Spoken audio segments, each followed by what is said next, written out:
Hello. Hello. Good evening, Mr. Bond fans. Oh, I was coming through myself on the speakers then.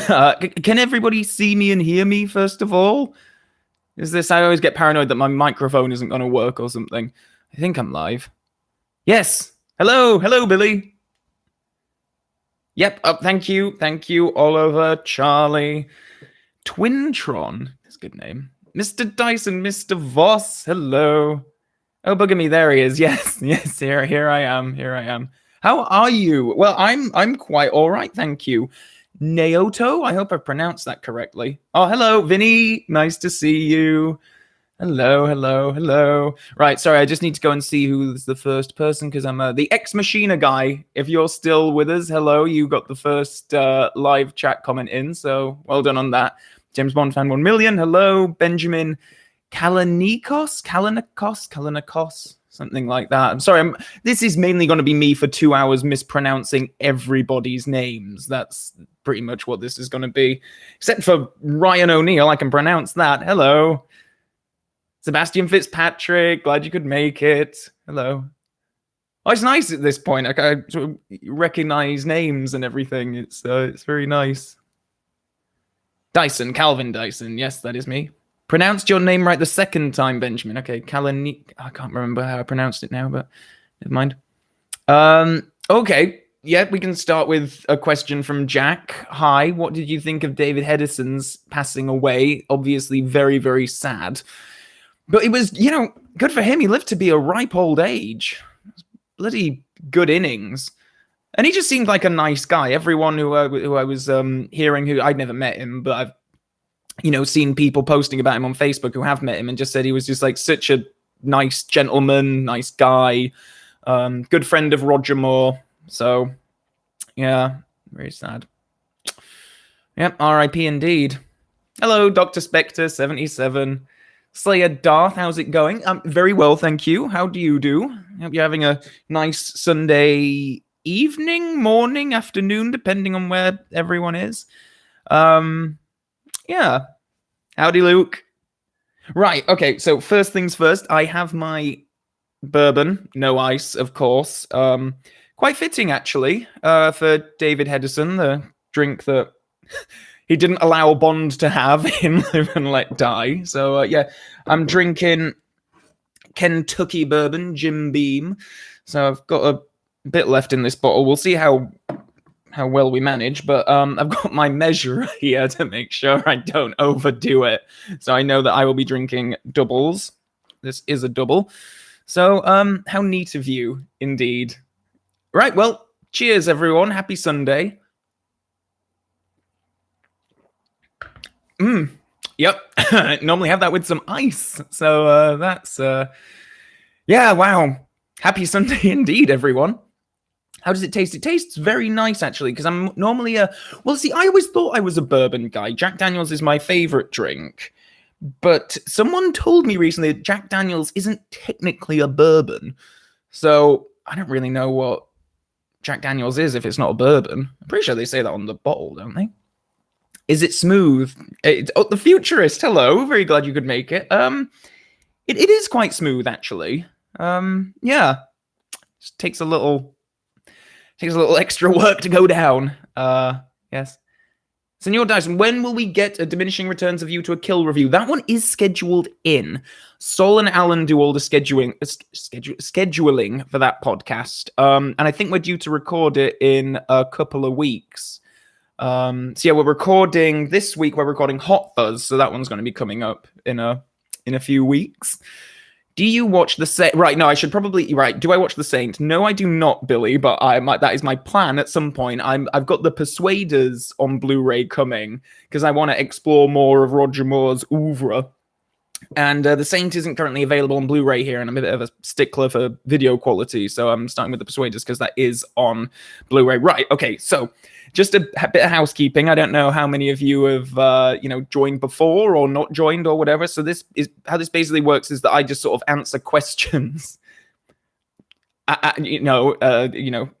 most live streams on YouTube work. The thing is, I tend to go into quite detailed answers on the questions that I see. So if I don't immediately read yours out, please continue to post it, and eventually I'm sure that my eyes will land on it eventually. The pride I can still see after I have a few drinks, but I'll have another sip. Right. What about Remington Steele? Banana Man, I have not seen Remington Steele either, but of course I know that again, it's not available on Blu-ray here, so I'm sort of like, I want that video quality, that extremely good video quality, so I just kind of wait for that. Helen Mirren as a Bond villain. I would love that, partly because I would love an older female Bond villain. I really like female Bond villains anyway, because the series doesn't often do it. Because they get very... I think the filmmakers get a little nervous about having Bond actually kill women, which he has to do. He has to kill the villains, so it's... I think they get a little nervous about that. But Electra King is one of my very favorite villains of the whole series. Xenia as well, Fiona from Thunderball. I think they're all really good. Could you imagine Harrison Ford as James Bond? Well, not now. He's too iconically Indiana Jones and Han Solo for me. It's a bit like when because I know that Daniel Craig turned down the role of Thor like years ago. And I think it was something to do with he was like, yeah, no, an ego can only take like so much, you can't be Thor and James Bond. So, Benjamin, having a Bond movie marathon right now. Just finished Moonraker. Also bought Everything or Nothing documentary on DVD. That documentary is really good. Really, really good. Everything or Nothing if you've not seen it. Again, just on DVD, though, not on Blu-ray. This is just going to be 2 hours of me drinking and complaining about things that aren't on Blu-ray. Okay. Well, Carry On Spying review coming. I haven't actually seen Carry On Spying, but it might well come up because the non-Bond spy reviews that I do are they come from a Patreon vote. So people who support me on Patreon vote. I basically give 4 options every month, and then, in fact, what's winning now? Because I think the voting on this month's is ending today. I think it might be Kingsman that's winning, because in the poll, I put Atomic Blonde, Man from U.N.C.L.E., the Henry Cavill one, Red Sparrow, and Kingsman, the first one. And Kingsman is winning the vote by 51% at the moment. Second to that is the Man from U.N.C.L.E. with 28%. So it looks like I'll be reviewing Kingsman this month, which I'm quite excited to talk about, actually. Football fun. Football fun. Can you play any instruments? I can't. I have no rhythm. I'm terrible with music. I don't really listen to music that much unless it's Muse, Lady Gaga, or a James Bond, soundtrack. I probably don't listen to it. What do you think of the second series of Killing Eve? I love Killing Eve so much. The second series, slightly less. I felt like in the first series it was just a perfect cat and mouse game between these two women, and I felt like it came to an end perfectly. It was one of those things where it's like you don't even really need a second series. It just kind of worked so well. And in the second series, it just felt.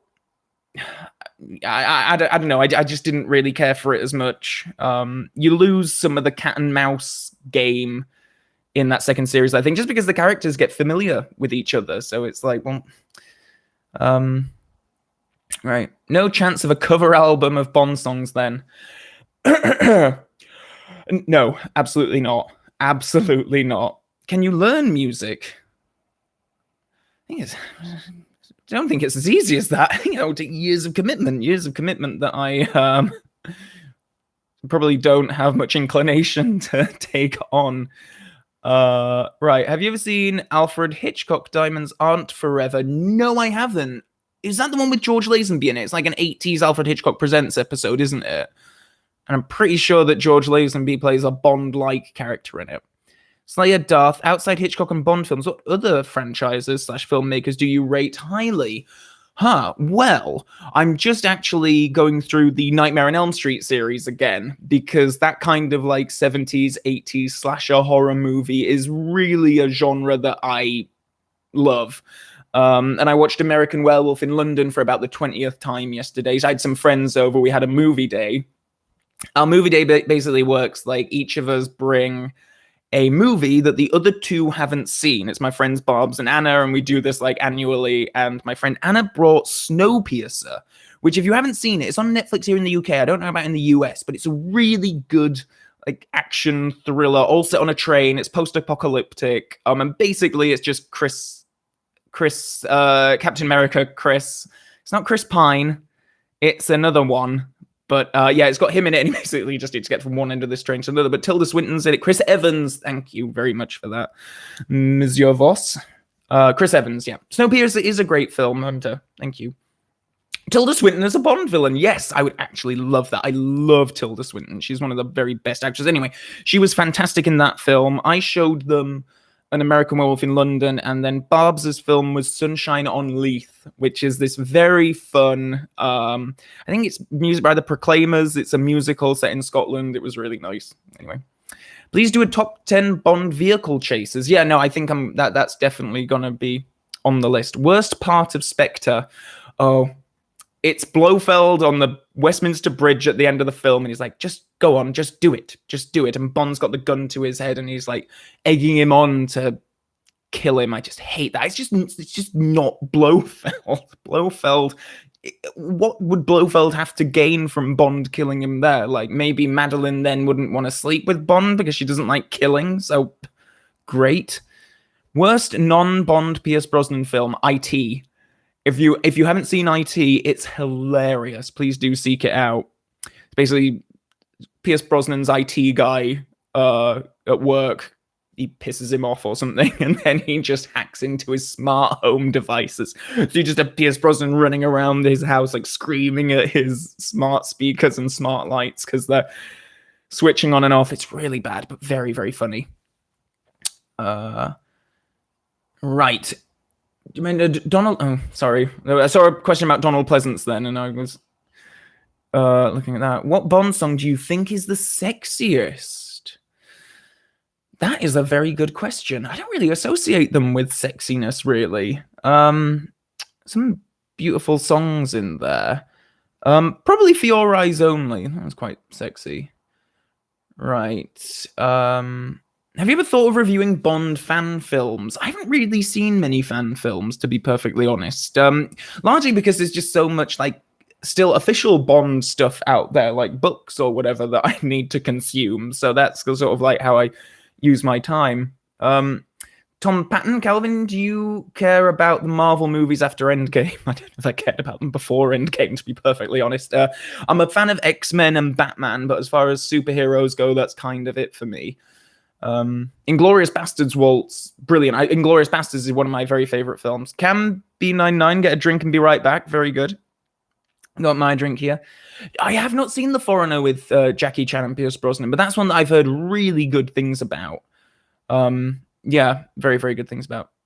Bourbon, no ice, please. That was my Roger Moore impression there for Shivan. I hope I pronounced that right. Live and Let Die review when? Right. Jizz Fandango, brilliant name. Yeah, no, so I'm hoping to get to that after I've sort of finished the books, and then my plan is to hopefully, this is maybe wishful thinking, but to re-review all the Bond films from Live and Let Die onwards leading into Bond 25. I know that's a bit ambitious to say at the moment. I'm at like an extra one a year or something, but I just took down a lot of those old videos because I wasn't terribly comfortable, I guess, with like potentially new people coming to the channel and seeing some of that older stuff, which is not as well edited or presented as I think the channel is now. So it's just, the movie reviews are perhaps one of the main things that people would come to a channel like this for. So I want to sort of get them up to a pretty good quality if I can. Donald Pleasance was Sam Loomis in the Halloween franchise. Yeah, he was, and very good in that series, actually. I really love the Halloween series. Halloween H2O being my favorite one. The Foreigner is amazing. Yeah, no, I do need to check it out. Which Bond do you think is the most attractive, John Smith? Oh, interesting. I think Pierce Brosnan is probably the most conventionally attractive of them, certainly when he was in the role. Yeah, I'm gonna have to go with Pierce Brosnan. Either Pierce or Roger, probably, in terms of conventional attractiveness. Do you get annoyed when the movies are highly edited on TV earlier in the day? It annoys me. I don't actually watch the Bond films on TV all that much in their entirety. I'll maybe sit around for like an extra, half an hour or something. But that's about it, really. So I don't know, what do they edit out of it? I mean, I guess like License to Kill obviously is going to have a whole load of edits, but yeah. Matthew, your old stuff is really charming, really inspiring to see how much you've improved over the years. Thank you for that, Matthew. It's very kind. Will Saul ever like a Bond movie, Calvin? I reckon the Daniel Craig ones might win him over. I think that's true, actually, Tom. Have you seen the movie Get Smart? The one with, what's his name from The Office? Steve Carell. Yes, I have, if you're talking about that one. I know there was like a series in the 60s or something, and I have not seen that. I don't know if there was a movie or anything of that. But no, I have not seen that, but I've seen the new one. Right. When you remake The Man with the Golden Gun review, please reuse your golden gun prop. Also, you have a great opportunity to use it. Oh, I did have an opportunity to use it there, and I didn't. But I do have it here, actually. Right. You're going to see that I wear shorts at home. Right. Okay. All right. Here we go. Here it is. My golden gun, which I'm quite proud of. With its golden bullet with 007 on it, of course. Yeah. But yeah, no, this will certainly be coming out in my Man with the Golden Gun review. An excuse to get it out of its case, really. How would you have improved Christatos? Ooh, that's a good question. Oh, God, that's quite... It is quite good, actually. I don't really know. It's difficult to say a lot of times when a character just exists in a Bond film and you become so used to it, like what you would do to improve it, because I think it's all in writing, really. I don't think that Julian Glover could necessarily have done a better job. It's just the way that film was written, that villain was always going to be a bit weak, I guess. Especially after coming, Drax and Stromberg, Scaramanga, maybe not Stromberg, but Scaramanga and Kananga. All great villains, and then you get to Christatos, and it's like, yeah. What's your favorite James Bond video game, Lloyd? I think at this point it is Nightfire. I love Nightfire so much, and I still play it. Like whenever I go up north to visit family and stuff, me and my friends always get it out and play it. Oddest thing about this is not seeing Calvin in a suit tuxedo. Yeah, no, I often wear my black jumper for these things. Yeah, start doing Bond commentaries. That would be interesting, actually. I think I'd have to do it with other people, though. I don't think I could just necessarily do it by myself. But I can talk, so I just put the film on and I'll just ramble over it. That'd be fine. When are you going to do a Bond game ranking? Well, that is a good question. I spent all this morning recording my playthrough of 007 Racing. So a review of that will be coming probably at the end of next month. And then I'm kind of working my way back from there. So I want to do GoldenEye in 64, obviously, the PS1 games. I want to do the PS2 Quantum of Solace. I basically want to play as many as I can. And then I will feel like I'm in a place where I can do a proper ranking. Because from the GameCube era onwards, I know the games very well, but prior to that, not so much. Including N64 GoldenEye, actually. We played the multiplayer a lot, but I don't know if I played the single player all that much without having a load of cheats on, because you're a kid and you just think it's funny to go around with a bazooka with infinite ammo, just blasting people.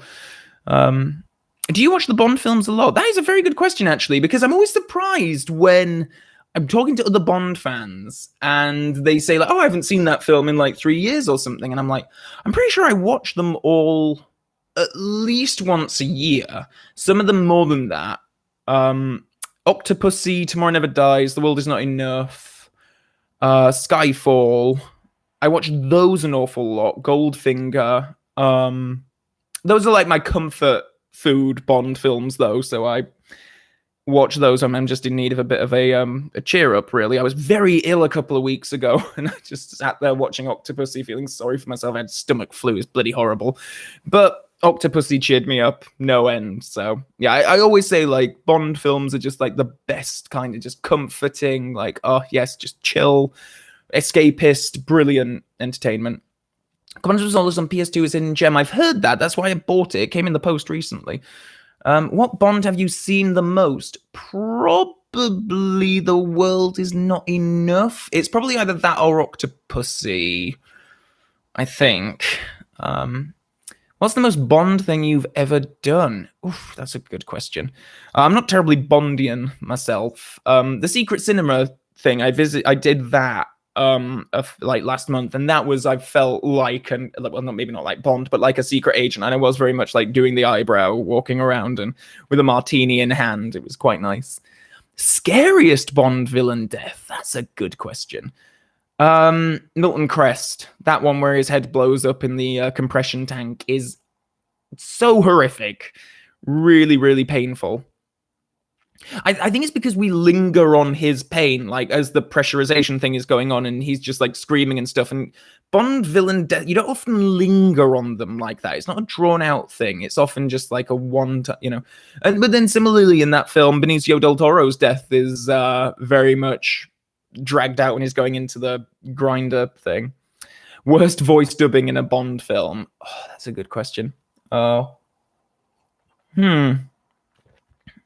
I think the lady who Bond is dancing with in Thunderball before Fiona comes in and interrupts them.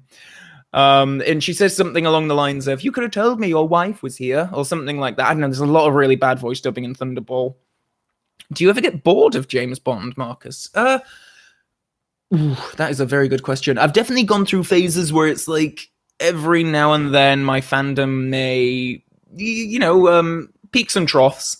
For the moment, I've been in a peak for about a year now, which is pretty good. And I actually credit the books with doing that, because every day on my commute, I'm reading a chapter and then I'm thinking about Bond, and then I, listen to podcasts quite a lot, because there are a lot of Bond podcasts out there that are just so bloody great. Being James Bond, James Bond Complex, James Bond Radio, ones that I listen to. Smirsh Pod is also great. There's just so many out there that are, so it's kind of like I think about James Bond every day now, and that helps. What do you think of Richard Madden as Bond? I would love Richard Madden to be Bond. Either him or James Norton are my preferred choices. Right. 00 Files, hello. So, right, sorry, I'm just about to tuck into this. Some leftover chocolate from the movie day yesterday, so I have some Caramel Galaxy here, just to keep me going. Plus, I do enjoy chocolate with a whiskey.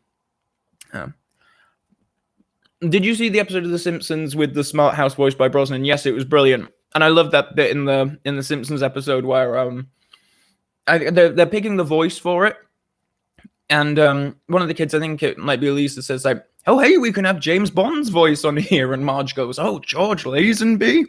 It's a good joke. I liked it.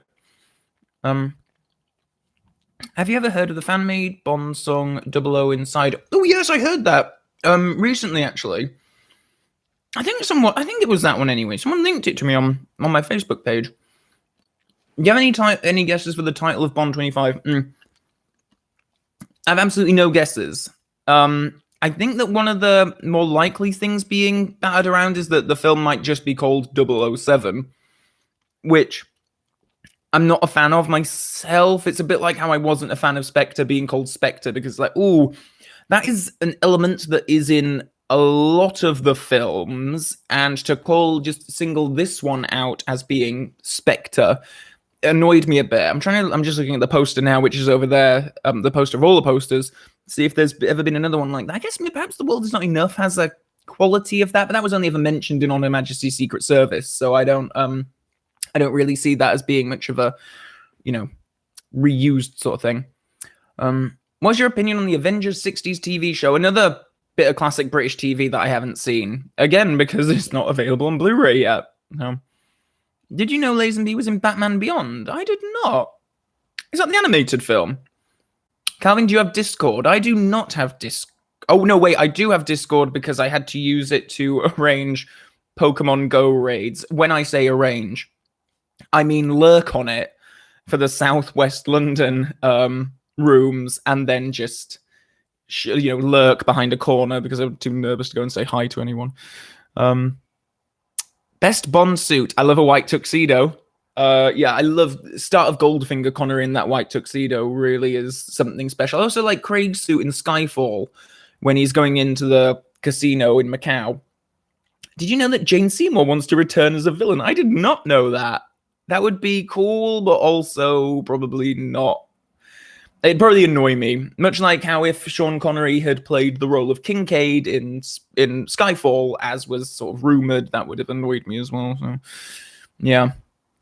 Except for Maud Adams, I can't think of any other returning cast member. Well, I guess there's, what's his name? Jack Wade. Anyway. I guess a few returning cast members, really. Nikki Vandersil, voicing everyone, of course, in the earlier films. Would you like to see a Bond film set during the Cold War again? I'm not actually that bothered. I know that a lot of fans sort of talk about like how they would like to see Bond go back to the 50s and bring in some of that classic Fleming element again. Myself, I'm not actually too fussed about that. I'm fine with Bond being contemporary. I don't feel like it really needs to go back into the past. But obviously I would still see it. It would be very, very cool. The series which is on Blu-ray... He was on the Flush Gang. I don't know. Oh, don't know what that is, the Flush Gang. The next Bond film will be called I Am All Yours. Interesting. Oh, but that'd be a callback to Vespa, wouldn't it? And I just hope that they just leave the whole Vespa thing behind, but we'll see. As a Disney fan, have you watched or heard about Andy Mack? I've seen episodes of Andy Mack. I have not seen the whole thing, but from what I have seen, it's a really great series. When will you review the Blade movies? I don't really know. Are the Blade movies spy? I thought they were like vampire. I haven't seen the Blade movies in quite some time. I think when I saw Blade 1, I was about 9 years old and just terrified. There's a bit where there's a really big fat vampire guy, and that image just stuck with me for years, has stuck with me for years, and maybe I should revisit that film, actually, just to exercise these demons. Would you ever consider reviewing Indiana Jones? Yes, I would, so long as I can find a reason to do it. I suppose there's like so much like Bond crossover. Obviously, it was like from Steven Spielberg wanting to do Bond, and then I guess you got Sean Connery, you got some of the same stuntmen, Vic Armstrong, of course, doubled for Harrison Ford, and then he was second unit director on some of the later Brosnan films. And actually, that's not a bad shout, actually. Like, well, review the Indiana Jones films. I love those films as well. The first three, anyway. No One Lives Forever thoughts. Please respond. Loving your work. No One Lives Forever is the game, isn't it? And I think, I haven't played it yet. I'm playing through Tomb Raider at the moment on the PS4. So, as well as 007 Racing that I was playing today. Have you smoked? Yes, I have. Yes. Did you have a Bond encyclopedia or anything growing up? What was your favorite Bond product as a kid? Let me see, actually, if I have... I do, in fact, have. This was pretty much my Bond Bible when I was a kid. And as you can see, new edition, including The World Is Not Enough. That's how up to date this was at the time. But yeah, it's basically just like, they go through all the films, and they talk, they have a section on the villains, and it's by Lee Pfeiffer, if I'm pronouncing that right, and Dave Worrell. But I did really love that. That was kind of like my Bond book Bible when I was a kid. I liked it because they actually had a lot of opinions. Some of them quite, I think they openly talk about like how The Man with the Golden Gun is the weakest film in the series, and I definitely didn't agree with that when I was a kid. Calvin, answer me, can I have a review of the Bond Sing-Off? The Bond Sing-Off? What is that? No. Opinion on Robert Pattinson cast as Batman. Love it. I think he'd actually be brilliant, and hopefully someone that can stay with the role for a good long time. But Batman's never really had, I wasn't a huge fan of Christian Bale, even though I'm a fan of those films that he was in as Batman. But yeah, no, I think the series really needs someone who's going to stick with the role for a while. Has reading the Fleming era Bond books changed your estimations of certain Bond films or actors? I suppose inevitably I see Timothy Dalton in a better light now. And I can certainly be one of those people who sort of, brings up, like, in Bond discussions, like, well, of course, you see, in the Fleming stories, there is precedent for this. And I like that. I like having that not moral superiority, but educated superiority over, civilians when I talk about, James Bond. I'm going to have another bit of chocolate now. Would you ever watch a James Bond anime parody? I certainly would. That sounds great. What if Idris Elba played M? That would be really cool. That would be really cool, actually. That's a brilliant idea. I'm not sure how long Ray Fiennes will last in the role. Based on nothing, I have no evidence for that. But I would be curious to see, how long he is going to last in it, and if these, I can imagine Ben Whishaw sticking with Q for a while, but I think they're going to get a new Moneypenny when Craig leaves, and maybe a new M. I don't know.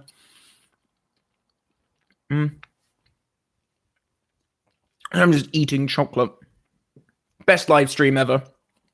Just someone eating chocolate. What is the darkest Roger Moore Bond film in your opinion? Well, I actually think The Man with the Golden Gun's pretty dark, largely because of Andrea. Andrea Anders. I think she is a real tragic character in that film, and tonally not consistent with everything else. Maud Adams plays the part brilliantly, but just how she's written as this kind of, trapped woman, I think it's just kind of, it is sad, and doesn't really gel with the, you go from her death, which is actually very sad, to Sheriff Pepper in the car, which I love, of course, but tonally I just think, oh, these elements don't quite gel. Favorite British sitcom for me is Bottom with Ade Edmondson and the late great Rick Mayall. I do love Rick Mayall. My favorite British sitcom is Fawlty Towers, and I'm quite a big John Cleese fan. So, oh yes, Neato. I will review the third Johnny English film at some point. I saw it recently, a couple of months ago. So yeah, there will be a review of that coming at some point.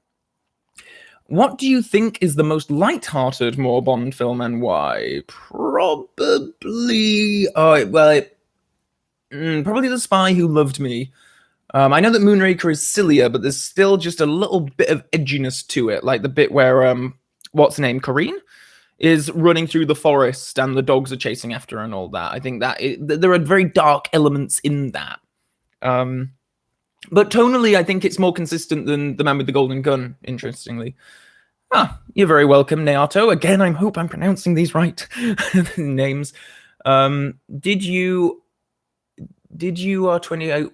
Yes, no, I do like 28 Days and Weeks Later. Those are great films. Seen Chernobyl, yes. Oh my god, Chernobyl was so friggin' good. Jared Harrison, Emily Watson. Yeah, no, brilliant series. If you haven't seen it, definitely go and see it. Really, really fantastic. I mean, very sad and very tragic, obviously, but it's just like, I couldn't believe how much body horror was in that, even though it was based on reality. Parts of it were like David Cronenberg 80s movies, like some of the skin and stuff, and it's just like, oh my god, that was real. It's really horrible, but brilliant. Your channel is seriously one of the best on Bond. Keep it up. Thank you, Vinny. It's very kind. You're always very kind to me, though, Vinny, so I appreciate that. You've seen Bad Boys 1 and 2? I did years ago. I know they're making another one. I'm not a huge Will Smith fan, so yeah, I haven't seen them recently. Do you feel like they milk the concept of Bond as an old geezer too much nowadays? Siobhan, I do very much agree, but that is actually something that comes up a lot in the Fleming books. I'm pointing to the Fleming books right now. Bond is a bit of an old fuddy-duddy, and he doesn't like some new things, and I don't know, and all this, and it's I feel like with Craig they're doing some of that, but it's weird because when you look back at Bond, he was always with the modern gadgets and very much a man of the even though his attitudes might have not been terribly modern, he still had, all the gizmos and stuff. In Live and Let Die, he has his like coffee machine, and Pierce Brosnan is very much like, with the flash new phones and all this kind of stuff. And now it's just like, Daniel Craig, sometimes the old ways are the best and all this. And it's like, you can only do that for so much before it gets a bit dull, I think. What is your opinion on The New Statesman? I haven't seen it. That's a sitcom, right? I don't know. You're from Wales. Congratulations, Cell09.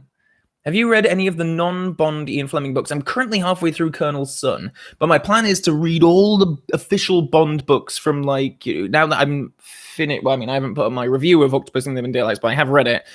And so my plan is now to go through them chronologically. So then I think I've got Colonel's Son, and then there's the unauthorized autobiography. There's a couple of novelizations by Christopher Wood that I'm not sure if it's worth. Has anyone actually read those novelizations? I'd be curious to know if they're actually worth going into at all, or if I should just go straight to the. It's John Gardner, isn't it? Yeah, John Gardner. Yeah, because I know he had a whole load, and I'm quite looking forward to those. Calvin, what is the best, the books or the films? Oh, the films by far. I do really like, I talk about how some of the books I perhaps think are better pieces of work, pieces of art than their film counterparts. But it's tough. Moonraker is one of my very favorite films in the series, and it's one of my very favorite books that I've read. So, in fact, so much so that I've got Folio Society do these really nice Bond books, which are really nice in these hardback things. I'm hoping to collect them all because I'd like some display pieces. They're a bit expensive, so at the moment I'm maybe one a month. But yeah, I've got that, and I've got Dr. No as well. So I'm just sort of collecting, starting my favorites and working down. So Diamonds Are Forever will probably be the last one I buy. Right, would you like to see Dalton, Brosnan, and Craig appear in a film together? Yeah, I would love that. I always think it's a real shame that the Bonds never all got together for that Oscars thing, where it was rumored that they would all be come out on stage together because Roger Moore was alive then, but I think Sean Connery was the holdout, so they just didn't bother, which is I wish that they had done.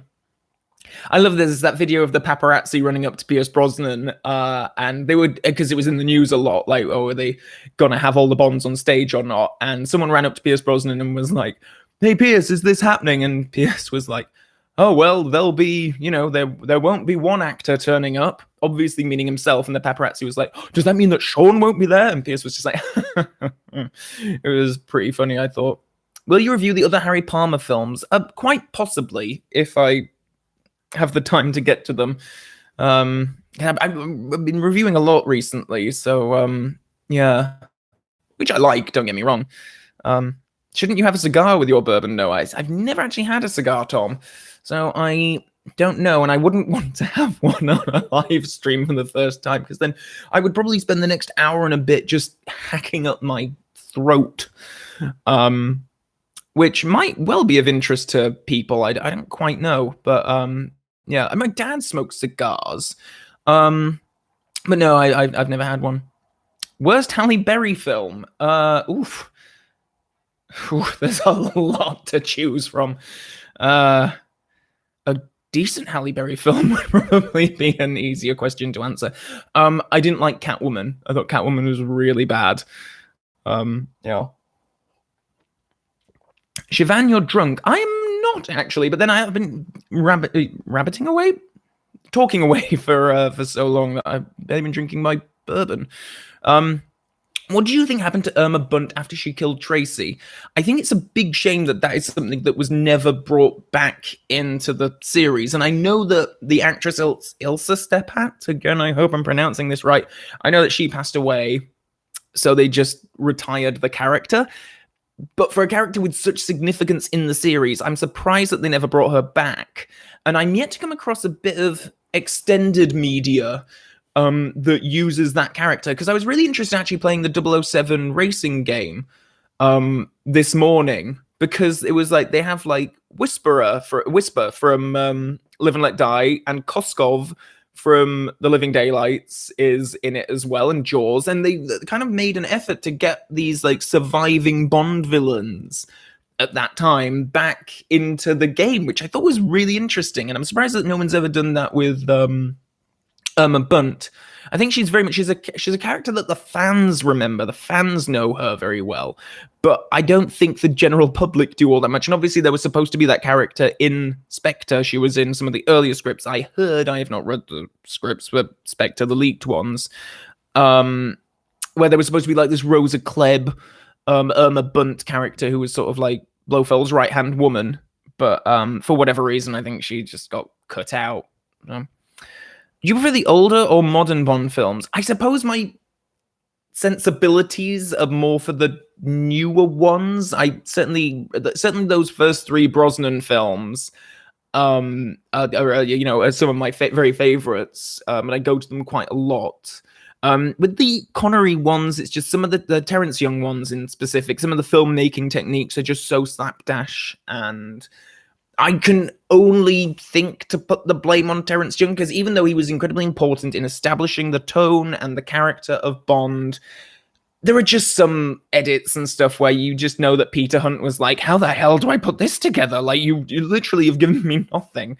I think Peter Hunt deserves a hell of a lot of credit for establishing style at the beginning of the series. What is your go-to Bond film right now? Well, Octopussy was, and Tomorrow Never Dies are another couple. Tomorrow Never Dies and The World Is Not Enough. Yeah, those three are some of my like immediately go-to ones, and they always are. Really, I find them just always forever watchable. Those ones. Hey Calvin, has your opinion changed on License to Kill still? Since your original review night? Yes, it has, and I talked about this in my full ranking of the series video, because I last time I saw it, I was like, oh, actually, this is pretty cool. I actually quite liked it. More so than The Living Daylights. It actually went down in my ranking a bit. Yeah, but I like License to Go because it very much has its own identity in the series, and it feels like something very different. And sometimes I like it, sometimes I don't like it. I don't think it's perfect by any stretch of the imagination, but I think it's really brave and cool. What's the worst Bond practical effect? That's my phone. Sorry, that's my mum. But she might be watching now, actually, so I should be careful what I say. I'll reply to you later, Mum, if you're watching this. Worst Bond practical effect. There's that explosion at the start of Goldfinger that isn't very good. I think that's pretty weak. Also, just the reflection in the girl's eye at the start of Goldfinger is pretty weak. No film is perfect. Quite right, James. Quite right. Except for Alfred Hitchcock's Psycho. That is a perfect film. The most annoying line in a Bond film. I'm going to have to go with Blofeld in Spectre again when he's like, do it. Just do it. Or whatever it is he says. I think he just says do it when he's like egging Bond on to shoot him. But I'll stand that scene. Oh, Bond Experience is here. Hello, David. Should have answered your mom's call live. Would have been hilarious. Yeah, well, actually, it's a text. I haven't actually looked to see what she wants. I should just make sure. Oh, no, if you fancy a chat, just ring me, won't you? So that means that she isn't watching this because, she takes a great interest in my extracurricular activities, evidently. Right. Finish it. That's it. Thank you, Ty. Thank you. Yep, finish it. See, it annoys me so much. It can't even stick in my brain. It's so irritating. Do you know why Roger came back for A View to a Kill? Money, I suppose. No, I don't know, because I know that from Moonraker onwards, he was talking about like how he wasn't going to do anymore, but they just kept bringing him back. So I guess he was an established in the role that, why not, really? Recently saw Never Say Never Again, nearly fell asleep because it was so boring. I quite agree, Harry. I think it is probably the only, and I know it's an unofficial Bond film, but it is just one of the most unwatchable ones. I just can't stand it. Do you read your expensive Folio Society books with white gloves on to keep them pristine? I've got paperbacks. I've got some paperbacks here that are my sort of like commuting books. So if I go on the tube or something, I'll read, just a standard paperback. These ones are kind of like just nice display pieces, because I need more of a Bond display, really. My shelving unit here is pretty much just filled with Bond stuff, as well as some of the awards my graduation film won back in the day. But yeah, let me actually show you. I've got some of my Bond stuff here. So we've got some CDs down there, some books up there. Yeah, some of the go-to stuff anyway. Right. What do you think of Emily Blunt being a Bond girl? Well, I love Emily Blunt, so I'd be more than happy with her being a Bond girl. It should be great, actually. Right. Who is the nicest Bond actor? Well, Jack Travis. It has to be Sir Roger. Of course, like he's the only one I met, and I met him super briefly at a book signing. So this was certainly not an over dinner analysis of his character, but he was just so nice. And just when you hear other stories about people who've interacted with him, people have such nice stories. It's just really sweet. I think he's a top bloke, proper gentleman. Ever thought of reviewing Gold 1974? I've not seen that one, but I know that's got Roger in it, so I may well have to check it out. Would you ever do a review of your entire Bond collection? Well, Hunter, I think I might have to, actually, because I made like a video on this little beauty, and then I've got my Spectre ring here, Aston Martin. Yeah, no, there's just so much stuff. I did an unboxing video of some of the Bond stuff that was being stored at my parents' house, and then they were just like, why don't you keep this crap with you? Like, you have a flat now, you can do it. Oh, sorry. A collection video, hell yeah, do it. Okay, well, Benjamin, in that case, I will. Right. How would you rank the Bond actors? Oh, that's far too much of a big and deep question for that's a choice of words, wasn't it? It's far too bigger question for a live stream like this. Anyway, have you ever read any of the young Bond books? And if you so, your opinions on them? I have not. But when I was a kid, I used to really enjoy reading the Alex Rider series. I think I read up to like 5 or 6 of them, and I know that the series continued going, but they were very much like a junior James Bond for the Pierce Brosnan era. At the end of these 2 hours, will you be Bernard Lee drunk? Well, futurist, let's see.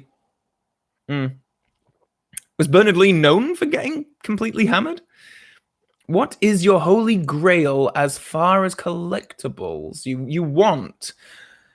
In terms of wanting, I don't really know. Funko Pops. No, not Funko Pops. That is a very good question. I suppose like the 60s DB5, the one that was released with Goldfinger, that is that's one that I coveted greatly when I was a child. The little one with the cardboard box and you press the button and the guy shot out. I know that's a bit of a cliche, but yeah, there is, I know like Factory Entertainment, who made this golden gun and this Spectre ring, they have like a GoldenEye prop replica, like the GoldenEye, the little disc thing and the keys that Orumov and Xenia use. And I would quite like that as a display piece. However, it is so expensive that it's not really gonna happen, I don't think. Sorry, a gentleman and a scholar. What is that, Cy South? List all the Bond movies in one go as fast as you can.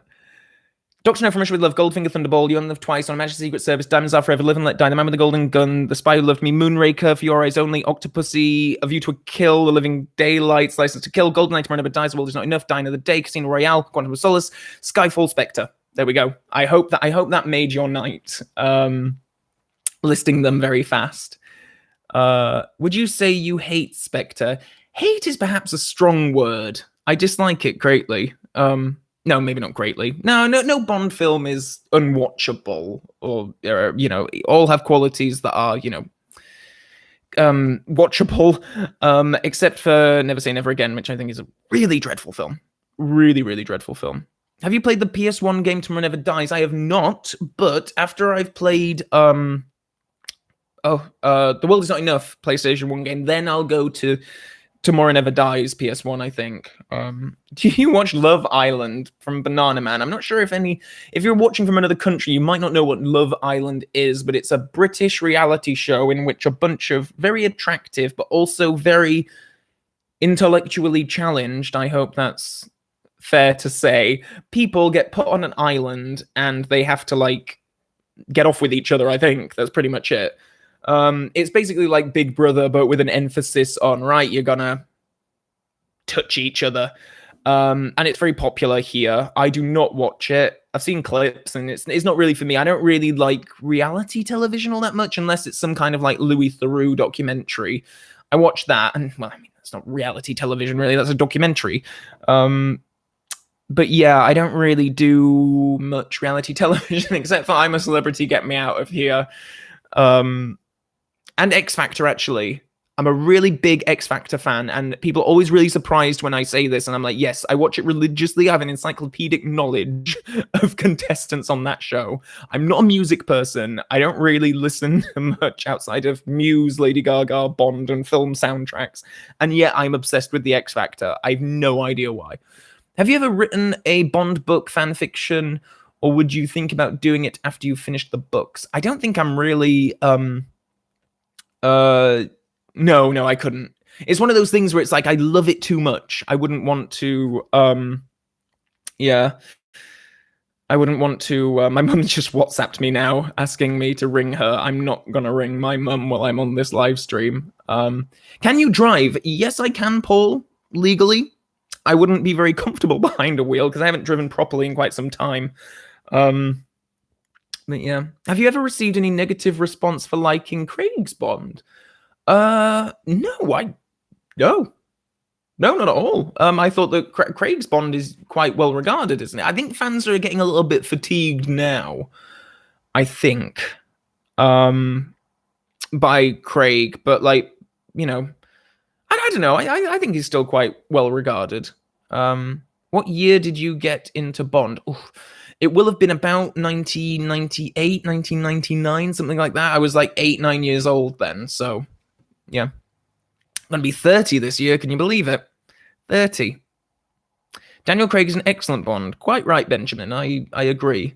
Ring your mum, do it for the stream. I'm not, because then you'll just get, like, my mum asking me about, like, how I'm doing and, you know, am I eating well? Do I have a full fridge? That sort of thing. Not very interesting for everyone, I don't think. Which Bond film would you love to see on the cinema screen? Oh, actually, it is The World Is Not Enough, and I'm going to get it soon, because the BFI in London are having a James Bond Day in September, where they're celebrating the anniversary of 3 Bond films. They're doing Majesty's Secret Service, Moonraker, and The World Is Not Enough. And they've got David Arnold coming out and doing, like, a Q&A sort of thing. And I think David Walliams is comparing. So I'm really looking forward to that. I'm doing, like, the whole, the whole day ticket, so I'll be seeing all 3 of them. I know some people are going to be going there. I know that I saw the Shaken Not Stirred Facebook group, which is a really cool group, actually, and they had a really great meetup. Was it last weekend or the weekend before? I can't remember. But yeah, I think a load of those guys are going, so there's going to be a good Bond fan presence there. So I'm really looking forward to that. Are you aware of the Channel Awesome controversy? Yes, I am. If anyone who doesn't know, Channel Awesome is like Nostalgia Critic and videos that those old review videos that I ripped off the format for my channel. But there was a whole big controversy about it, and now I haven't watched Doug Walker since then. I just kind of like, no, actually, this is really unpleasant. But Lindsay Ellis, who used to be the nostalgia chick on Channel Awesome, is probably my like aspirational video content creator. I absolutely love her. Lindsay Ellis, yeah, Lindsay Adams? Lindsay Ellis. She has like such like very thoughtful, very film theory based videos about popular culture. So I was just today actually watching a video that she did on where she's applying filmmaker auteur theory to the Transformers by Michael Bay series, which is just hilarious, and she does it so well. Really, really great. Content creator. I love Lindsay, and so does Luke. So I'll drink to that. Cheers. I need a top up of my bourbon, I think. It's going down a lot smoother now. Kentucky bourbon, my little Goldfinger reference. Now I know he obviously drinks a mint julep in that film. Okay, we've got a double and a little bit more for good luck. Right. Do you own any Bond figurines? I do not, and I know that whatchamacallit, Big Chief, I think, is it Big Chief? Yeah, there's a company that do really high quality, really high end Bond figurines. They did Bond in Goldfinger, and they did Goldfinger and Oddjob, and I think they're about to release Roger Moore in Live and Let Die, and I'm very tempted to get it, but yeah. Again, like a lot of very nice Bond merchandise, it can be a little expensive. So, yeah, and I'm kind of, I'm at a Folio Society a month, so, yeah, I don't know if I'll stretch to the figurines just yet. Fiore's Only an Octopussy are my favorite Bond films. Quite good choices there, Sam. That's very good choices.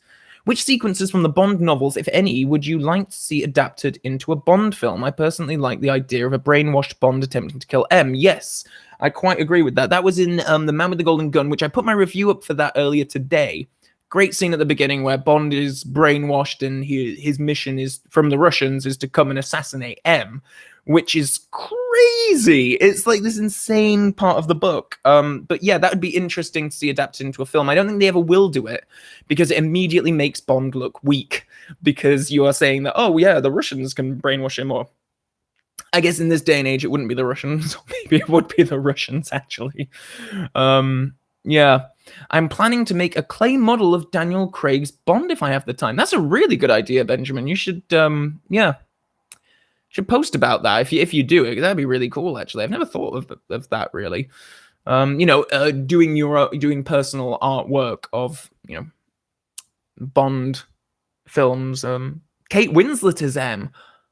I would actually love that. That is a really good casting suggestion from Matthew Picton there. That is really, really great idea. Been to any gigs recently? No, because I'm not much of a music person, so I don't. What was the last gig I went to? I went to a music festival in Latvia last year. In fact, this time last year I'll have been there. Yeah, and who was playing? Years and Years played. The Prodigy played, which was pretty amazing.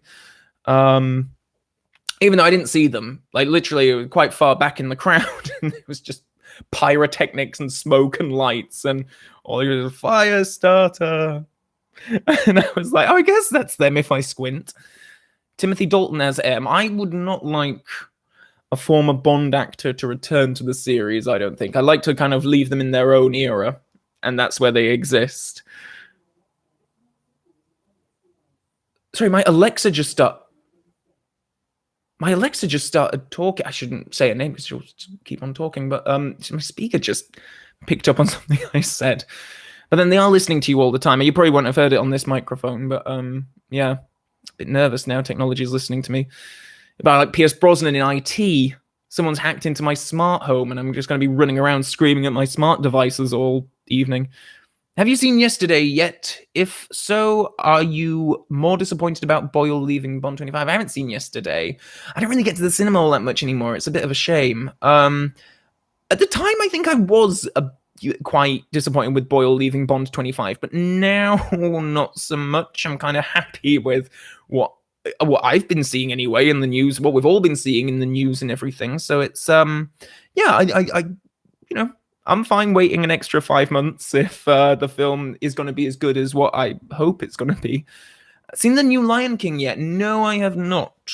No. Again, I don't really get to the cinema all that much these days, which is a shame. What did you think of Game of Thrones Season 8? Positively shocking. Lol. I mean, I could like do a whole YouTube channel about my Game of Thrones obsession. Quite honestly, I think I'm one of. Oh, hey, Matt, Matt Unwin. I'm sorry, I was just like reading that. I was like, is it Matt Unwin? Yeah, it is Matt Unwin. Join the live stream. Welcome. No, Game of Thrones. I think I was one of about 3 people, the other 2 being the guys that wrote it, who actually liked it. And it is very, it isn't perfect and whatever, but just that episode where there is the battle at Winterfell is just one of I don't think I've ever been more exhilarated on the edge of my seat for a consistent period of time like that. It's an 80-minute long battle, and it's bloody amazing. Jack Lugo, hello, Jack. Glad you could join. What would you do if you woke up tomorrow and no one ever heard of James Bond? I would get a typewriter. I would fly to Jamaica, and my book would begin. Title: Casino Royale. And right, have you ever tried John le Carre? Right, no, I haven't. No, because I'm working my way through the books like chronologically, so I think I'll eventually get to them. But yeah. Completely agree with your thoughts on GOT. Oh, glad to hear, Hunter. There's 4 of us then who liked it. Is that iced tea? Is that iced tea? No, it is not iced tea. It is Jim Beam Kentucky bourbon. Yeah, iced tea. Worst movie of all time, The Happening, M. Night Shyamalan. I think it's just an appalling film. Actually, no, there is a film that I think I hated more, and it's called Skyline. And it's by the hacks who did Alien vs. Predator Requiem, which is probably the 3rd worst film of all time. Dreadful films, all of them. What is Steve Harvey was Q? I don't know who Steve Harvey is. Do you reckon Bond 25 will be delayed till November 2019? I don't think so. I think we're at a point now where if it was going to be delayed... Oh, November 2020, yes, sorry. Yeah, I think we're past the point now where they could do any more delays, unless there is something like really horrifically bad that happens, which, touch wood, it won't. I think we're gonna definitely be seeing the new Bond film in April. So you need to visit the US soon to get some proper bourbon. Quite right. James Page, hello. How's it going? Sorry, I just recognized James Page though. From the podcast, James Bond and Friends. Good to see him here. Tom, have you ever thought of adding a non-spy movie review poll to your Patreon page? I mean, The Man Who Haunted Himself was kind of that. Because my idea with these whole Patreon reviews is to do other spy movies and then other movies where Bond lead actors have played a significant part. Can you do any impressions, Calvin? Why, yes, I can. Bourbon, no ice. That is my Sean Connery impression. No, it's my Roger Moore impression. Oh, hello, Miss Moneypenny. You're embarrassing me. I did that in a previous live stream, didn't I? I was just having deja vu then, because that was my impression of Kelsey Grammer as Frasier doing an impression of Sean Connery. Psycho review. Well, I think I would like to, actually. Psycho is my favorite film, and I could probably talk about it for hours. So... Can you do an impression of Sheriff J.W. Pepper? That was another character that turned up in 007 Racing, and I was like so thrilled. I was like, oh my god, this is amazing.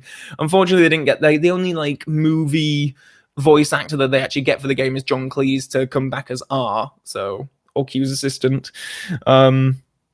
So yeah, a secret agent. I always like his line about the one that always makes me crack up is when he's like ranting about the swamp full of black Russians.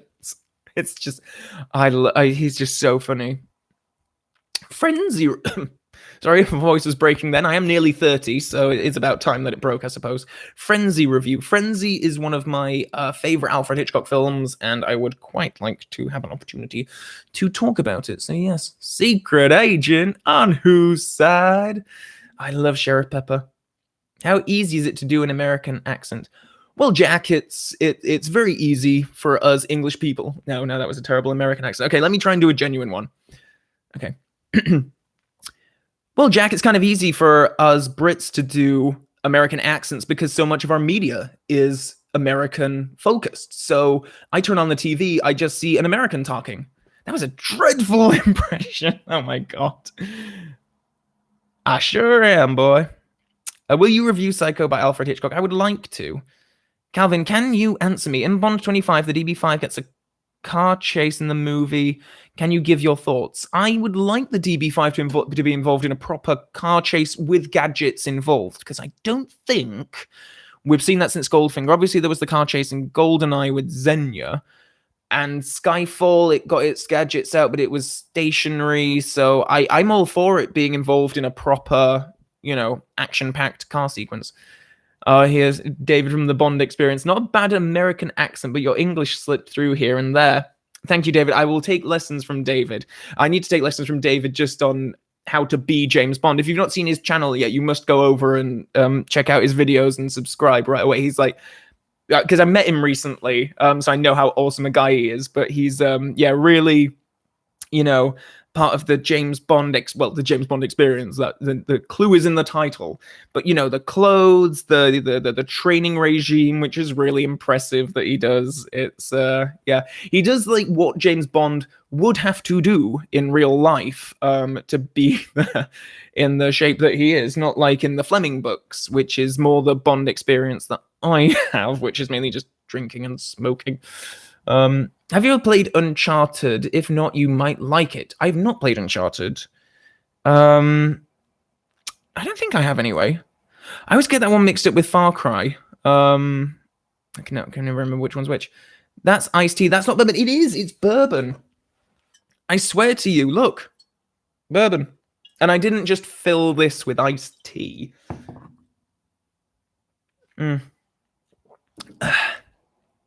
It's definitely bourbon. Best Craig action scene, surely the parkour chase. It's up there.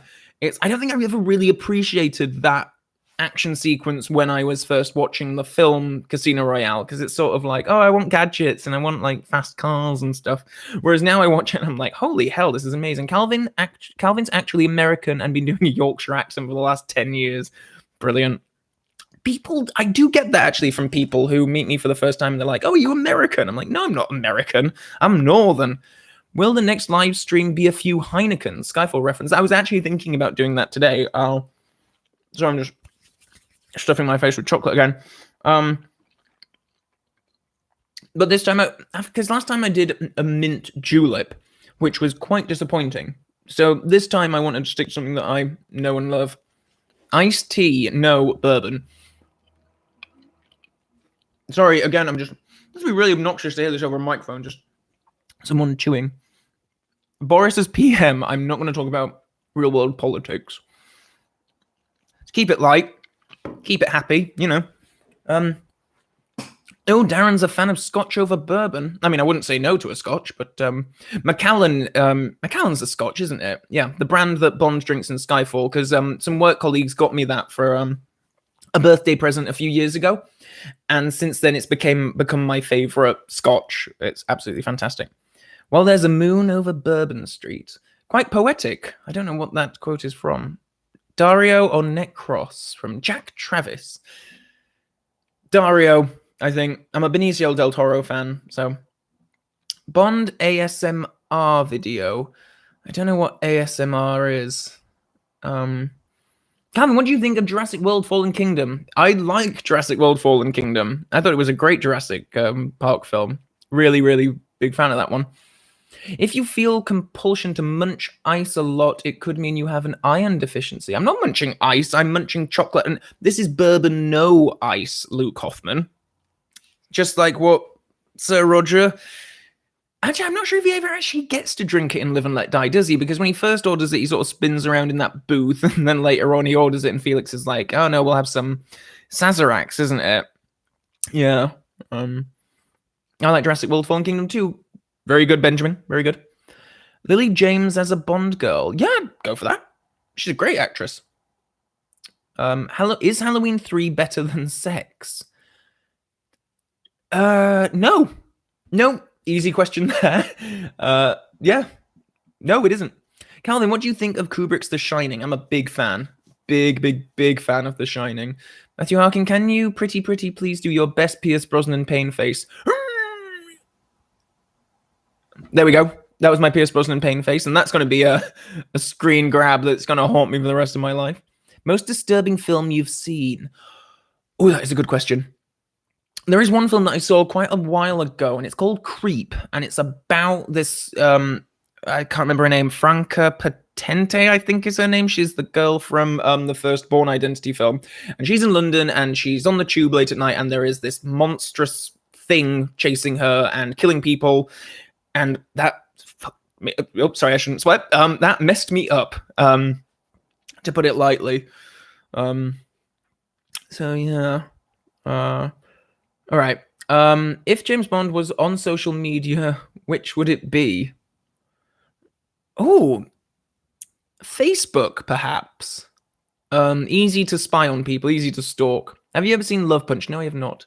Will you be recording your Ian Fleming novel ranking video soon? Yes, I will be recording that after I record my review of Octopus in Living Daylights, which I have finished, and now I'm halfway through Colonel Sun. You'll be happy to know, Jack. Going straight into it. Your last live stream, I said you should watch Timeless, as there's an episode with Ian Fleming. No, I haven't watched it, Teacher Wars, I'm afraid. Probably because I was probably a bit hammered and maybe forgot. Will Bond actually die in the next film? I do not think that James Bond should ever die on screen. I think that would be really I think it would be a gimmick, and I mean I love James Bond because he is just this amazing hero character. He survived all these incredible adventures, all these amazing quirky villains with their mental plots, and he's just a constant survivor. And I think to end a film with him dying would just be, yeah, no, I would not like that at all. Danny Boyle would have killed him off. Well, yeah, I hope that comes out, you know, what Danny Boyle would have done someday. I think it'd be quite interesting. Have you ordered your Gardner books? I have not, actually, because after Colonel Sun, I'll still have the Unauthorized Autobiography, and there are 2 Christopher Wood novelizations. I'm not sure if I should actually read or not. Has anyone read them? Are they worthwhile reading? Because I am quite excited to go on to the John Gardner books, so I think I might, have to do that. Spencer Manbeans, will you be coming to Brighton for Pride? No, I won't be this year. I'm afraid. I went last year and it was a great old time. But no, next weekend I have to go up north to sort out the rest of the crap that's in my parents' attic that they want me to get rid of. Be sure to read the Chris Wood novelizations. Thank you, James. Okay, that was the recommendation I needed. Which I'm quite interested in, to see like how, obviously, because the Fleming Moonraker and the Spy Who Loved Me have nothing to do with their movies, bar a few names and small details. So yeah, I'd be interested to know what the novelization is like. Can you talk us through the first time you saw the DB5 in Skyfall? I can't remember exactly where I was, what I was doing. I probably like fell to the ground, weak at the knees, and cried for a little bit with happiness. Yeah. Oh, are you talking about like when it blew up? Because then I probably fell to the floor and cried with sadness. Calvin, which Bond movie would you remake? Which ones would you choose, and how would you remake them? I suppose I'd like to see A View to a Kill with David Bowie in it, but obviously I wouldn't be able to do that remake now. So, yeah. Have you seen the John Wick films? No, I have not. Best Frasier episodes. Okay, Ham Radio in season 4 is one of the very best ones. I love the one where I think it's called The Seal Who Came to Dinner, and it's when Niles and Frasier are hosting a dinner party at one of Maris's beachside villas, and there's just like a dead seal outside, and they have to get rid of it, and obviously farce piles upon farce. The Futurist, Calvin, you are very entertaining. Thank you. So are you. Katie has had a message retracted. I don't know what I can do to change that. Katie, if you would like to message again. Oh, there we go. Have you ever been to Eureka in Halifax? I have. Yeah, Eureka's like a learning center up in Halifax, which is near where I'm from up north. And yeah, I've been there quite some time ago. Not recently. Maybe I should go when I'm up north again. Right, Darren Johnson, Calvin, do you think the second act of Skyfall is too derivative of The Dark Knight? Quite possibly. I mean, yeah, I guess. I mean, I was thinking more like Magneto and Hannibal Lecter with Blofeld in the glass case. But yeah, no, obviously. Yeah. The 00 Files, hello. What character would you want to make a return the most? Probably. It depends. If it was in the original continuity, then Irma Bunt. But in the new continuity, I don't really know if there is a character that I would want to necessarily see come back, who I don't think was just very well done. I think that each character is of its era, and I like that. But maybe Sylvia Trent should be an interesting one to come back. Did you see the new Alfred series? Very Bond. No, and I've not heard of Alfred. I will have to check that out. Barry Nelson is Felix Leiter. Brilliant. Right, okay. Have you ever seen The Hill with Sean Connery? No, I have not, Gary. Matthew, have you ever been to Newcastle? My dad lives up in Newcastle, so yes. How far up north have you been? I live just outside Durham. Oh, no way. That's amazing. My stepmom's a Geordie, and her and my dad live up there. It's pretty cool. Great accent as well. Though when I meet my stepmom's parents, I can't understand much of what they say. It's a very, very thick accent. Best Eva Green movies. I really like, thank you, King of Pointless, because you're giving me an opportunity to talk about a film called Cracks, which is really good. And it's not about arses. It's about Eva Green as a tutor working at a school where there are a bunch of young girls and there's a load of drama and suspense and stuff. But I really, really love that film. And would highly recommend it. Recommend everyone seeks that out. Have you ever made student films? Charlie, yes, I have. And I won awards. I won awards for it. Bits of glass. Very important bits of glass. No, my student film, here's one I made earlier, is The Bride of Vernon, which you can find on YouTube. And it is a stop-motion animated film about a mad scientist who is a really bad mad scientist. And he's also very lonely, and he's trying to create himself a bride, and he's failing all the time, and then he eventually meets an alive woman who he really likes and gets along with, and then he accidentally kills her and has to try and bring her back to life, and that's kind of the story. I graduated with it, so it did its job. Do you smoke cigarettes, maybe? What do you do for a living? I work in children's entertainment, specifically on the content side, in a sort of exec producer capacity, broadcaster sort of thing. Have you ever seen The Italian Job? Yes, I have. Both versions, actually, but it's been quite some time since I've seen it, so I might well have to see that again. Oh, Slayer Darth, what was it like working with Catherine Parkinson? Catherine Parkinson is an actress who was in the IT crowd here, and she's been in plenty of other stuff. She was in Doc Martin? Yeah. Anyway, she was in my film and she was amazing. She came into a voice record studio in Soho and gave us about half an hour of her time for free. She was the first ever live human being I'd directed, because I directed the film as well as animated it. And it was a little bit terrifying, but she was just absolutely delightful. Like, really, really lovely, lovely lady. I always want to bump into her somewhere. Sometimes I can say, do you remember that film that those nervous students made you do 10 years ago? That's me. You're only supposed to blow the bloody doors off. That was my Michael Caine impression. A lot of impressions coming out today. Toy Story 4 opinions. I've not seen Toy Story 4 yet. You don't seem very sure of what you're doing at least 5 days a week, 9 to 5. It's just, it's the phrasing of it, Miami Calling. Because it's just very like, if you would see my business card, my job title, I often just have to explain exactly what that means to people.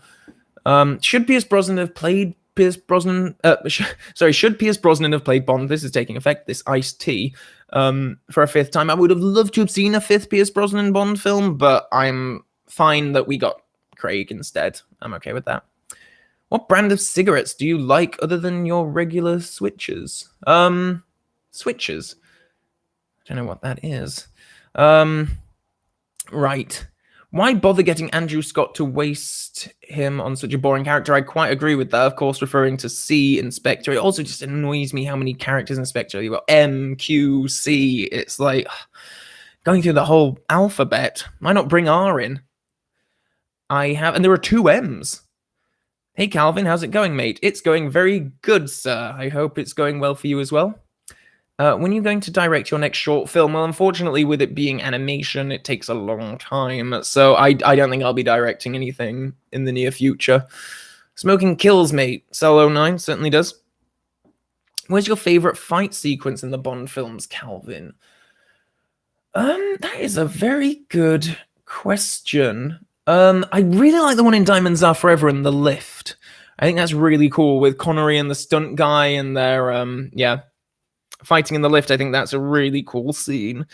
Just trying to think of anything else. Like on top of the... No, it doesn't really count. On top of the plane in Octopussy with Gobinda. I think that's really cool. Do you enjoy Red Dwarf and Blake's 7? I have not seen them. I wish I should make this a drinking game, actually. Every time I say I've not seen it, I should take a sip, because I feel like I've been saying it a lot. Moonraker remake to be like the book. I'd be interested in that. I think it would be so, like, pared back, though, from what we're used to in the films now. So I don't really know if they'd have to, like, update it, change it, do something with it. Tarantino Bond movie, again, in a parallel universe where Quentin Tarantino got to make his version of Casino Royale with Pierce Brosnan. I would love to see what that film would be, but we don't live in that universe, and I'm kind of happy with what happened with Craig. So yeah. Do you plan to read the Bond novelizations of the films? Well, yes, Aaron Jarvis, I do now, thanks to Mr. James Page earlier on, who recommended that I read the Spy Who Loved Me and Moonraker novelizations, which I'm actually going to be coming up to quite soon after I've done with Colonel Sun and the unauthorized autobiography. Good evening, Simon. Very glad you could join, sir. Favorite Bond video game would be Nightfire. Least favorite at the moment is probably 007 Racing. I had a very frustrating morning playing that. It was, quite something. Jack Lugo, sir, is there a Bond 25 title suggestion you're keen on? Perhaps Double or Nothing? I would quite like Double or Nothing. I hope it's not 007. I just think that'd be a bit... Anyway, sorry, I already talked about that earlier on. Which Bond villain is the most Joker-like? Oh, Silver. Definitely Silver. Opinion on the Alien franchise, one of my favorite movie franchises of all time. I love the Alien films. Okay, Alien is a astonishing work of art. Brilliant film. Absolutely love it. Aliens, I think, is the most boring. And even then, it's still quite a good action film, but I just think it's a bit dull. Alien 3, I love as this weird, depressing, dark drama. It's fantastic. Alien Resurrection, again, this bizarre black comedy. Absolutely love it. And I love Prometheus as well. And Alien Covenant, I thought was fantastic. So, yeah, everyone, have a drink every time Calvin says, good evening, good evening, good evening, good evening, good evening. We love your impressions, Calvin. Well, thank you, Shaman. I'm glad that somebody does. Aliens is really good, Simon. I know it's a personal thing. I find the other films are weirder, and I think James Cameron missed in the Alien film series just how kind of weird and bizarre the whole thing is, and the kind of pseudo-sexual reproductive side of things. I like that kind of aspect of it rather than get some guns and go and shoot them like they're bugs. Any other film franchises you love dearly? Well, I'm going through the Nightmare on Elm Street series again now for the first time in a few years. I really like that. Really like the Halloween films, the Pink Panther films with Peter Sellers. Absolutely love that. Alien 3 is the boring one in my opinion. Well, I mean, I know that, yeah, that is the opinion, really, but I just find it very interesting. Alien Covenant was just gross. I like the grossness. And that's what you don't have in Aliens. You don't have that because James Cameron can't. He doesn't have that in him to be weird, I don't think. He's always just going to be very conventional, and that's a disconnect that I have with a lot of his films. I don't think he does camp very well, and I don't think he does weirdness very well. True Lies is actually my favorite James Cameron film. I think that's a pretty phenomenal action film. And it's just a shame that one is, like, seems to be forgotten about almost. Alien Sea ending sucked. Well, I do agree with that. Do you have any mission assignments, Calvin? No. I wouldn't tell you even if I did, Daniel. Right. Have you seen Tim Burton's Sweeney Todd? I have, and I didn't like it. It felt that everyone just spent the film talking like this or singing like this, and every single song was exactly the same. Pop, pop, pop, pop, pop, pom, pom. Like, that was just the whole film. Like, cut that, make it 2 hours. That's how I saw that film. Though I know that some people like it. Cameron wanted to do True Lies 2, but 9/11 happened. 9/11 ruined a lot of things for everyone.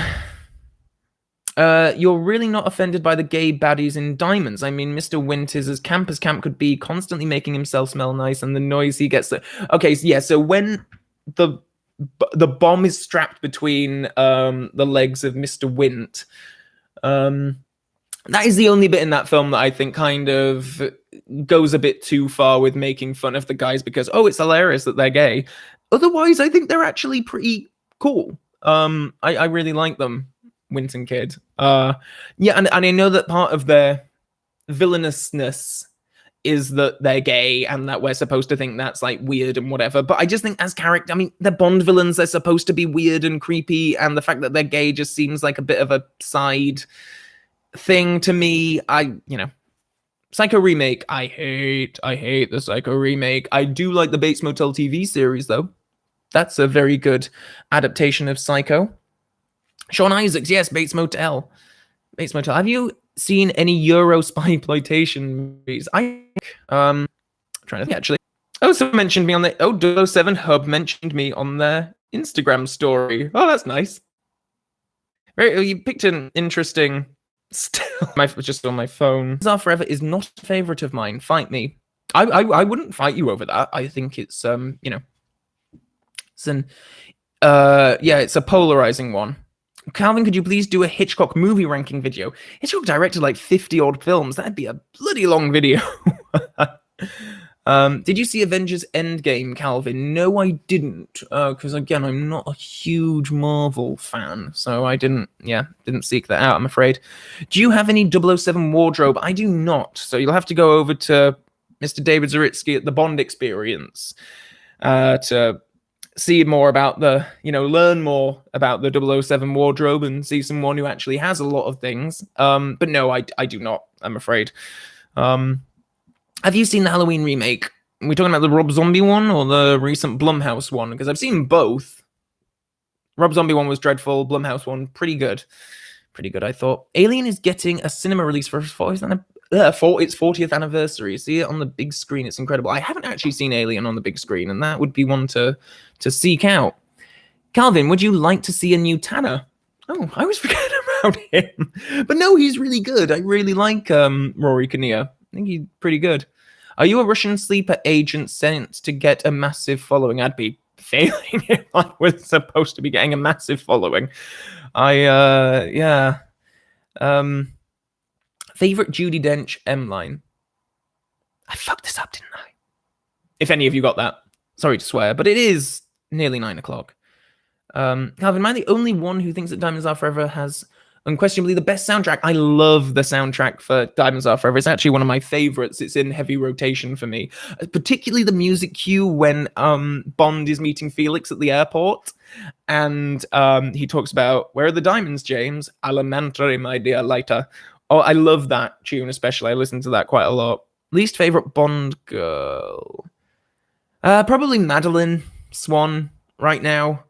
I do actually need to update my top 10 Bond girls video to reflect some of the newer films. Also, I'm thinking about doing a video purely discussing Denise Richards as Christmas Jones, because I have a lot of feelings about her that I need to get out there. Mostly apologetic. Calvin, take the shot now. Yes, Futurist. Calvin, Cody, what do you think is objectively the worst Bond film? Oh, well, objectively, quite possibly Die Another Day. Actually, I might stick with Spectre on that, actually. I think objectively, I think my subjective opinions on that are pretty objective. Do you plan on reading the Bond novelizations of the films? Yes, I do, Aaron. I will be getting to those. I think you're too harsh on Madeline Swan, Calvin. I'm sorry, Benjamin. Sorry. Isn't the ring you have classed as wardrobe? I don't know. Is a ring wardrobe? My little Spectre ring. I'm trying to catch the light so you can see. Ah, there we go. Yeah, it's the From Russia with Love variation. Had to leave for a bit to do some computer work. How many bourbon doubles are you up to? Actually, Steve, I'm only on my second. I think that's because I've just been talking nonstop. Most overrated and underrated Bond film. Most overrated for me would be Thunderball. Most underrated would be The World Is Not Enough. Fight me. Cheapest feeling Bond film. Diamonds Are Forever. Calvin, who played the better cold Bond, Brosnan or Craig? Oh, Craig, definitely. I don't think Brosnan, I think you're way too harsh on Spectre. Sorry, Red D. Calvin, have you ever gone to a fancy dress party as a Bond character? I did at university. We had a little Halloween party and I went just as Bond. And I've been wanting to go to a party as Dr. No for quite some time now. I want to get like the white Nehru jacket. I want to get the big black gloves, slick hair back, all that kind of stuff. I would love to do that. But then that might be cultural appropriation now. So maybe I won't do that. That literally only just occurred to me. Yeah. What is your opinion on Inception? I really like Inception. It's a pretty great film. The World Is Not Enough is awful. Oh, come on, Simon. It's nice. Let me have it. Let me have The World Is Not Enough. Have you seen Kingsman? If so, would you do a review? Actually, Russ, I believe that on my Patreon page, unless the voting has changed at all, Kingsman will be the next non-Bond review I do on the channel. Yep, Kingsman is still at 51% of the vote. Oh, you can't see that. And Man from U.N.C.L.E. is second. So, yes. So, yeah, it looks like I'll be talking about Kingsman after all. Bond to be rebooted in a way to follow the books more closely. I'm not a huge fan of that idea because I still think that reading the books, they are quite messy plot-wise. And I think that there are changes that you would need to make for a film adaptation that they've already made anyway. So I don't need them to do that. I'm fine with them just taking sprinklings from Fleming, but still making it their own thing. Calvin, would you like if the Bond films went back to the Cold War after Bond 25? No, similar thing. I think Bond is fine to live in the contemporary modern world, and I think that is how he should continue. I don't think he needs to go back. Do you like Stranger Things? I do, Philip. I do very much. And I really enjoyed season 3 that was on Netflix recently. Very, very good. While smoking, how many times have you quoted Dr. No? I like Christmas Jones. Find me. I like Christmas Jones. I know. I'm willing to say that now. I like Christmas Jones, and I feel bad for being sort of jumping on the bandwagon of having a go at her, having a go about Denise Richards when I think she's fine. I think she does a good job in that film, and I like watching her. Do you enjoy the Die Hard films? It's been a while since I've seen them, actually, and I don't think I've seen... How many are there now? Is it 5 or 6? Because I've not seen 5 or 6, but I've seen the first 4. Sean Isaacs, do you believe in ghosts? That is a brilliant question. No, I do not. I do not believe in the supernatural. Do you think Steven Spielberg should direct a Bond film? He's been rejected twice, and I wish he does. What do you think? I'm not too fussed about Spielberg doing a Bond film anymore. I think it would have been interesting to see what he would have done like in the 70s or 80s, but now, I'm not too bothered. Calvin, since you plan to release all your reviews before 25, when will we see the Live and Let Die review? Probably going to be a couple of months, and I'm being very optimistic by thinking that I will have them all out by Bond 25, but... We'll see. Best laid plans and all that. What age do you think an actor should stop playing Bond? I think ideally an actor should start playing Bond 35. And I know I'm saying that when Roger Moore was he was 47, I think. But he just had that, youth tonic. He looked young. So, I think between 35 and 55 is a pretty good bracket. Yeah. My boy Caldog. What happened to all of your Roger Moore reviews? Seems weird that a Bond channel with, without so many films reviewed. But yeah, no, I'm going to be redoing them. Calvin, do you like bagels? Yes, I think. I don't really have bagels all that much. More of an English breakfast muffin kind of guy. Hey, Calvin, love the reviews, dude. Thank you, Madness. It's very kind. Most bland Bond villain death, probably Stromberg. I mean, he literally just gets shot, and you can't get more boring than that. I don't think.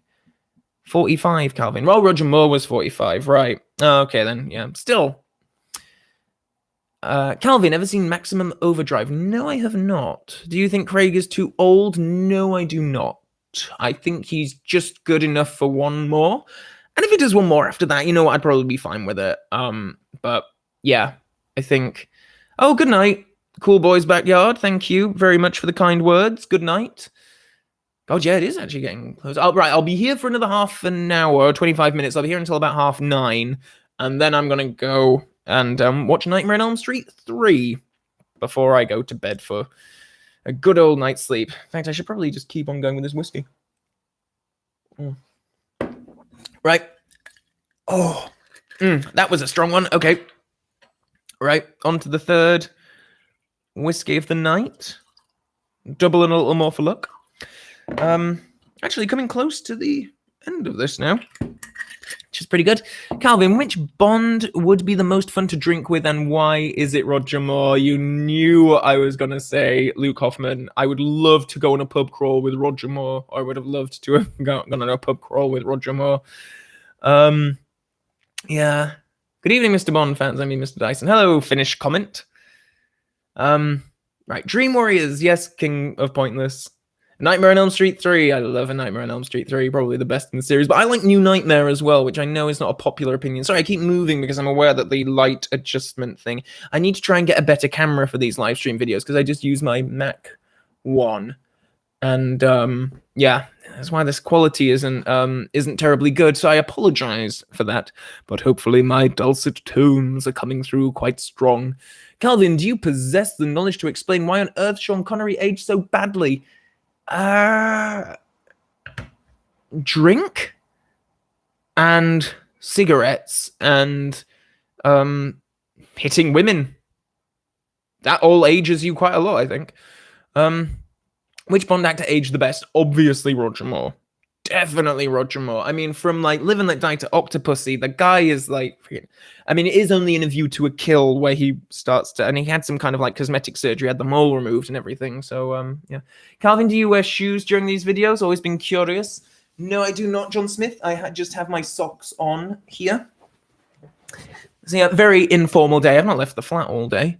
Nancy was beautiful in New Nightmare. She is, actually. I think Heather Langenkamp is pretty gorgeous in that film. How many times do you rehearse the spin? And good evening, Mr. Bond fans. Today, when I was doing my The Man with the Golden Gun book review, I think I did it about 5 times. Because usually it takes me a while to sort of, build up to talking. If that makes any sense. Do you prefer milk or dark chocolate? Well, I prefer milk chocolate myself. I mean, I actually prefer white chocolate, but milk will do in times of crisis. R.I.P. David Hedison, indeed. Sorry, mouthful saying that. It's not terribly respectful. Brosnan didn't look terrible last time I saw. No, I think Brosnan looks great as well, but Roger Moore just like, he looks phenomenal for like a 50-odd-year-old bloke. Brilliant. Have you ever acted in films? No, I have not. No, I haven't. I'm a terrible actor. Why do you dislike Connery? Oh, no, I don't dislike Connery. At all. Why would you say that, Tom Howard? I don't dislike Connery at all. Brilliant actor. Marnie, Hitchcock film, is probably his best performance by my reasoning. Connery or Craig? Craig. Get random on the horror front. Invasion of the Body Snatchers, 1978. Peter, that is one of my very favorite films. I love that film so much. The ending is phenomenal. I love Veronica Cartwright in that film. Jeff Goldblum, Leonard Nimoy. It's fantastic. I love, love, love, love that film. Do you prefer You Only Live Twice, the book, to the film? Oh, that is a really tough question. this is the problem when you're comparing the books to the films, and it's my fault for doing it in the videos, but they're such different beasts. If I could only exist on Earth with one or the other, I would probably pick the book of You Only Live Twice, quite honestly. But they're such different things. Marnie is a great film, Dr. Goldfinger. Do you think Sean Connery would have suited on the Majesty's Secret Service? I had a good discussion about this on a James Bond and Friends podcast recently, which is, you can find it on Twitter, actually. It's the podcast that I'm an occasional guest on. That's run by the MI6HQ website guys. Really great guys, actually. And they had a great discussion about it where they were talking about, you can't just necessarily transplant an actor into it. The whole film is sort of constructed around George, and to take him out and just like shove in Sean, you would have different performance, different sensibility entirely. So that really did make me rethink because I always used to say like, oh yeah, just take Lazenby but Connery in and it's immediately a better film. And of course, maybe it wouldn't have been. Do you like Harry Potter? I'm not a huge fan because I don't like magic. I don't really do fantasy stuff all that much, unless it's like horror or, sci-fi sort of fantasy. But no, when it's like wizards and witches and, trolls and things. Game of Thrones I loved, but that was kind of like a bit of an anomaly, really. Moonraker, the film or the book? Only one can live. That is too hard a question, Miami Calling. Will you perform the dance that Charles Gray has been instructing you to dance every time he appears in your thing? I would have to get up and do my jump to the left. But I did that pretty well in the chair, actually. Why do you hate the Lost World Jurassic Park? I think it's very boring. I think it's very drab. It's a very drab film. When you look at the original one and all the color and it's fun, and I think the best thing about the Jurassic Park and therefore Jurassic World series at its heart is it is a theme park where the ride attractions are going to kill you. And that is what interests me. And when you step outside of that and it's just a bunch of mercenaries going around a island with a bunch of dinosaurs killing them, I think that's immediately less interesting in concept. Do you enjoy The Blob 1988? I have not seen it. Calvin says he doesn't like magic, but likes Live and Let Die. Okay, Cody, you can call me out on that one, and fair enough. But it's voodoo, The stream froze when you answered the spyploitation question, so could you repeat the answer again? Oh, I'm sorry. My internet's okay. No, I haven't seen many European spyploitation films, apart from Operation Kid Brother, which you can find my review of on the channel, which of course stars Sean Connery's brother as a spy. But it's also got Bernard Lee and Lois Maxwell in it, Adolfo Celli, Daniela Bianchi. It's like a whole load of Bond stars in it. It's fantastic. The second Jurassic Park film was tough. Quite agree, Simon. Quite agree with that. Right, okay. Casino Royale starring Sean Connery in the 60s. Opinion. I would have been interested. Yeah. Yeah. Time Splitters. Red D is called out one of my very favorite video games ever. Time Splitters 2 for the GameCube and PS2. That was so good. Last Jedi, good or bad, Calvin Tom? I do not like The Last Jedi at all. I think it's quite a bad film. Yeah. Again, I don't want to get too much into that, because I could probably do an entire live stream of just a dissertation about why I don't like that film. But sorry, I just got the hiccups then. Would you love on a Majesty's Secret Service if there was no love story? Yeah. But the love story is so inbuilt into the film, I can't imagine just transplanting that out. Because the love story is just such a great part of it. I guess you would just have a very similar film, but without the Louis Armstrong montage. And no, because the love thing does add to the stakes. It makes it something stronger. The Last Jedi or Spectre? Oh, Spectre. Definitely Spectre over The Last Jedi. It's an easy one. Can you say one good thing about Never Say Never Again?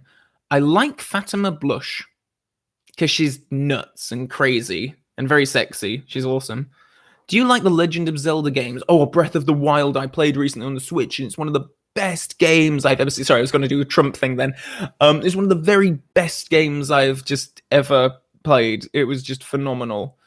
Which actor do you hate the most? I don't really see the appeal of Tessa Thompson personally. Does he count James Corden? I have to turn off anything that I see James Corden in. He is the most irritating man on earth, I think. Or if there is a more irritating man, I've not met him or seen him. I've not met James Corden, but yeah, not a fan. Calvin, if you could swap any Bond with another film, which films would you switch them in? If you could swap any Bond with another... Oh, sorry, I'm not quite sure I get the question. If you could swap any Bond with another which film? Oh, right, is in take a Bond and put it in one of the other one's films. I would take Roger and put him in The Living Daylights, actually. Can you say another good thing about Never Say Never Again? No, that's it. Fatima Blush. Only good thing in it. Rachel Riley is a Bond girl. Rachel Riley is in the girl who does the things on Countdown. I don't like James Corden either. Well, great minds think alike. Will you be doing the post-Fleming Bond books? Yes, I will. Yes, for sure. I'm halfway through Colonel's Son right now. So, I mean, not right now, but yeah. Scott Johnson, you do need the love story in On Her Majesty because Diana Rigg was the best Bond girl. Yes, I quite agree. And it was also quite interesting after reading the book where there's really not much of a character to Tracy. She is quite bland, and it just kind of made me appreciate how much Diana Rigg and the screenwriters actually brought to that character. They brought so much to it. And Diana Rigg especially, I mean, Diana Rigg is just one, like, she's, definitely in, if I had to make a list of top 10 actresses of all time, she's up there. Everything she's in, she just nails. She's fantastic. The Last Jedi or Never Say Never Again. Okay, you've got me there. Last Jedi, I think. We'd love your opinion on Mission Impossible Fallout one day. Yeah, no, I've not seen Mission Impossible Fallout, and yeah, I will have to get to it at some point. Do you like Breaking Bad? I think it's okay. I'm not a huge fan, but yeah. Okay, The Futurist. What did you have for dinner? I had fish and chips and a side of avocado because I'm a millennial bastard, so that's why I had that. Yeah, no, I am one of those dreadful people that just puts avocado in everything. Diana Rigg was awesome in Game of Thrones. Yes, she was. One of my very favorite characters in that series. Have you seen Mad Men? No. Do you like Skins, as in the series? Because that's quite old now. Didn't think people still went to that. But yeah, no, I liked it back in the day. Are you talking about like rolling cigarettes? Like Skins is in like, that's like how you roll, that's like when you roll your own cigarette, isn't it? I don't know. At the screening of Skyfall, I actually fell asleep. No way. Oh my goodness. Can't believe that. Do you like roller coaster? As in films or as in the film roller coaster or an actual roller coaster? Because I do like roller coasters very much. Okay. Are you a Lannister? Charles Dance voice. Yes, very good. Can you show us the Chrome DB5 in the background? Yes, I can. Surprise, surprise, British people are eating fish and chips. There are other edible foods, really? Outside of fish and chips? I don't think so. This is my gold Aston Martin DB5. You can't really see it on this, but it does have number plate changes. And then you can open up the hood. It's inside. Or bonnet, I should say. And then, of course, you can... I'm not going to fire the seat now, but then... And then these, ramming things come out as well, which is quite nice. Boot opens, and of course... I'm trying to get the shield to go up, and now I can't remember how I do it. How did your live stream go, Calvin? Yeah, it was great. It was going really great until I was fiddling with my DB5. And anyway, yeah, it's got a few gadgets in it, but it's just quite a nice, little display piece. I would like more Bond cars like this, actually, because there's some really, really cool ones out there. I'd love a Lotus Esprit like this. Or an Aston Martin Vanquish. I'd love the Vanquish. I've rolled my own cigarettes too. Would definitely recommend at least once. I tried rolling a cigarette once in university and it did not end well. So I've avoided it since then. Would you like to see more 007 Lego sets? I want minifigures of all the Bonds. I would. Yeah, because I don't have the Lego DB5. What's a piece of Bond memorabilia you'd most like to own? Someone asked this earlier, actually, and I would quite like Factory Entertainment, who produced the Golden Gun, also produced the GoldenEye device. So what, like, Orumov and Xenia put in the thing, and then they have the keys, and they turn the keys, and but it is very, very expensive, and it's like, can't really entertain buying that. But I would love that. Oh, goodbye, Ian. Pan Bouvier or Wei Lin? Wei Lin. Or maybe Pam. Oh, I don't know. That one's really difficult. Calvin, favorite Bond screenwriters? Interesting. I mean, I feel inclined to say Bruce Firestein, because of his connection to the Brosnan era, as well as some of the video games afterwards. He's actually the Bond figure, like, who's been involved in the films that I'd most like to meet in person. I would love to meet Bruce Firestein. Yeah, hopefully one day. But, you know, Calvin, is Bond responsible for your drinking and smoking? Yeah. Again, thank you. Now I know this YouTube live really works. Huh. I hope it's worked anyway. Someone said that my thing cut out earlier on, so I hope it stayed on all right. No. Are you excited for Knives Out? I am, actually, even though I was not a fan of The Last Jedi, and of course that was Rian Johnson directing that, and he's going to be directing Knives Out, which Daniel Craig is in, but the cast is so phenomenal, and I love a good murder mystery whodunit. So, yeah, I'm looking forward to that. Skyfall, better film, Spectre, better ending. Do you agree? No, I don't think either of films had the best of endings. I think they both kind of hit a high point and then just sort of petered out in the action sequence. Monica Bellucci or Lea Seydoux? Monica Bellucci, any day of the week. Well, the GoldenEye key is the world's greatest cash card. Yeah, so I suppose it's appropriate that it's quite expensive. Dom, quite right. Joke commentary. I don't know what that means, Ian, but thank you. Anyway, I hope it's nice. Are you not working tomorrow? I am working tomorrow. I am definitely working tomorrow. Favorite Alien score? Oh, probably Alien Resurrection. I know that's quite tragic of me, but yeah. Can you smoke a cigarette now and say Bond, James Bond? No, because I'm inside. And I do not smoke inside. Did you hear about the donkey that fell into a bowl of sugar? No, that's a sweet ass. That was quite good. All right, I think I might be stealing that. Dr. Arkov is 63 years old. Thank you for that, Harry. That was my Denise Richards Christmas Jones impression. That's actually how I can do an American accent. Someone earlier on was asking me to do an American accent, and I think if I channel my inner Denise Richards, I might be able to do it. Okay. Down there, it's all weapons-grade plutonium, reasonably safe. So if you need any protection at all, it's from me. Sorry, I was trying to think. Sorry, I was just like, I was so in character then as Denise Richards. Right. Do you think Ralph Fiennes and Naomi Harris? I like Ralph Fiennes and Naomi Harris very much. I think they're both very good. Ralph Fiennes had the hardest job to follow though, because Judi Dench just is M for me. So he, he's not my favorite, but it's good. Doesn't take a degree in nuclear physics. So I'm just going a bit Valley Girl now, aren't I? What do your friends and colleagues think of this YouTube lark you have going? They're generally very supportive.